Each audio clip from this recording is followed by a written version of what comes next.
മാറിയ ലോകം തിരിച്ചറിയാത്തവരാണ് അടുത്ത അധ്യയന വർഷത്തെ പാഠപുസ്തകം ഇപ്പോൾ നൽകുന്നതിനെതിരെ ചോദ്യം ഉയർത്തുന്നതെന്ന് മന്ത്രി സജി ചെറിയാൻ.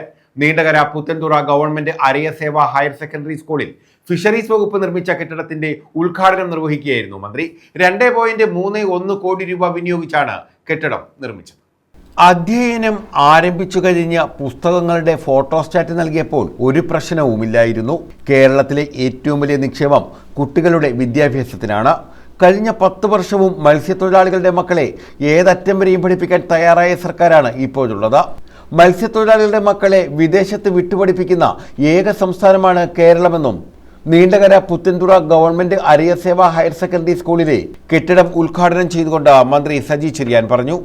മന്ത്രി എന്ന നിലയിൽ ഏറ്റവും കൂടുതൽ ഈ മണ്ഡലത്തിലെ പാവപ്പെട്ട മത്സ്യത്തൊഴിലാളിക്ക് വേണ്ടി കേരളത്തിൽ എന്നെ സമീപിച്ച MLA-മാർ അതിൽ 1-ാം നമ്പറാണ് സുജിത് വിജയൻപിള്ള എന്ന് അഭിമാനത്തോടെ പറയാൻ.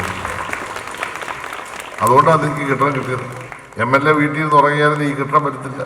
150 സ്കൂൾ കെട്ടിടങ്ങൾ ഞങ്ങൾ പണിതു. 150 കോടിയുടെ കെട്ടിടങ്ങൾ 150 കോടിയുടെ കെട്ടിടങ്ങൾ കേരളത്തിൽ പണിഞ്ഞു വിശ്വസിച്ച് ഡിപ്പാർട്ട്മെന്റ്. അതിൽ 2.25 കോടി രൂപ ഇവിടെ മുടക്കിയത് ഒറ്റയാടെ കഴിവാണ്. അത് സജി ചെറിയാന്റെ അല്ല, ഗവൺമെന്റ് അല്ല. അതിനുവേണ്ടി നിലപാട് സ്വീകരിച്ച് അതിന്റെ പുറകെ നടന്ന് ഇതിവിടെ പണിയണം, ഇതിന് പണം അനുവദിക്കണം, ആ നിർമ്മാണം പൂർത്തീകരിക്കാൻ ഇടപെട്ട നിങ്ങളുടെ MLA ആണ്. അദ്ദേഹത്തെ ഞാൻ പ്രത്യേകമായി ഈ അവസരത്തിൽ അഭിനന്ദിക്കാൻ ആഗ്രഹിക്കുകയാണ്. ഞാൻ വന്നപ്പോൾ ടീച്ചറിനോട് എത്ര കുട്ടികളെ എല്ലാം കൂടി 134 നല്ല മാറ്റമുണ്ട്, ഇതൊന്ന് പെയിന്റ് അടിക്കണമെന്ന് ഞാൻ പറഞ്ഞു.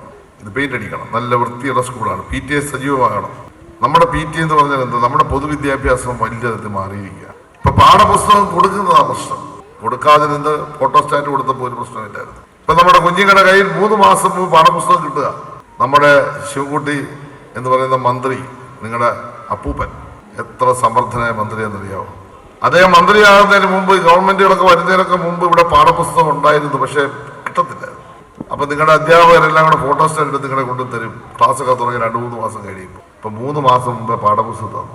ഡോക്ടർ സുജിത് വിജയൻപിള്ള MLA അധ്യക്ഷത വഹിച്ചു. പൊതുവിദ്യാഭ്യാസ സംരക്ഷണ യജ്ഞത്തിന്റെ ഭാഗമാവുകയൊക്കെ ചെയ്തതിന്റെ ഭാഗമായി നമുക്ക് സർക്കാർ ഫണ്ടുകൾ നല്ല രീതിയിൽ ലഭിച്ചു. ഇവിടെ എല്ലാം പ്രതിസന്ധിയായി വരുന്നത് സ്കൂളുകളിലെ കുട്ടികളുടെ എണ്ണമാണ്.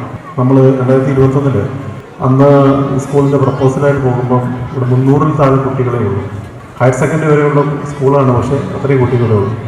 അധ്യാപകർ പലരും ഇവിടെ ട്രാൻസ്ഫറായി കിട്ടുമ്പോൾ ഈ പഞ്ചായത്തിലുള്ളവർ ഇവിടെ കയറാൻ തയ്യാറാവുന്നില്ല, ഭൗതിക സാഹചര്യത്തിൻ്റെ ബുദ്ധിമുട്ടുകൾ കാരണം. കഴിഞ്ഞ ഗവൺമെൻറ് സമയത്ത് ഇവിടെ ഹൈടെക് ക്ലാസ് റൂമുകളടക്കം സംവിധാനങ്ങൾ ഒരുക്കി.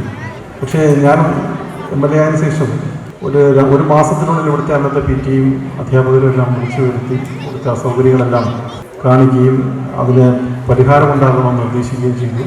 അങ്ങനെയാണ് നമ്മളിത് സർക്കാരിൻ്റെ വിവിധ ഫണ്ടുകൾ ഉപയോഗിച്ചുകൊണ്ട്, തടസ്സങ്ങൾ പലതും ഉണ്ടായിരുന്നു. പ്രധാനമായിട്ടും നമ്മുടെ CRSന്റെ മേഖലയായതിനാൽ കെട്ടിടം നിർമ്മിക്കുന്നതിന് CRSന്റെ പെർമിഷൻ വേണം. ഓരോ കെട്ടിടം നിർമ്മിക്കുന്നതിനും അതിന് ഒരുപാട് കാലതാമസങ്ങളുണ്ടാകും. ഈ കാലതാമസങ്ങളെ അതിജീവിക്കുക എന്ന് പറയുന്നത് വലിയ വെല്ലുവിളിയായിരുന്നു. നിരവധി തവണ CRSന്റെ ഓഫീസിൽ നേരിട്ട് തന്നെ പോകേണ്ടി വന്നു. ഓരോ കമ്മിറ്റികളിലും ശുപാർശ ചെയ്യേണ്ടി വന്നു. കോവിഡിൻ്റെ സമയമായതിനാൽ ഒരുപാട് നാൾ CRS കമ്മിറ്റി തന്നെ കൂടാതിരുന്നതിനാൽ ഒരുപാട് താമസങ്ങളുണ്ടായി. മത്സ്യഫെഡ് ചെയർമാൻ T മനോഹരൻ, ഗ്രാമപഞ്ചായത്ത് അംഗം Nija Anil, IREL deputy general manager Bhaktadarshan, principal S Shamnath, PTA president S Sumesh, Araya Seva Samiti president U Raju, പ്രഥമാധ്യാപിക OA രഞ്ജിനി, വേദവ്യാസൻ, ശ്രുതി ഉഷാർ, ദീപു ദിനേശ് തുടങ്ങിയവർ പങ്കെടുത്തു.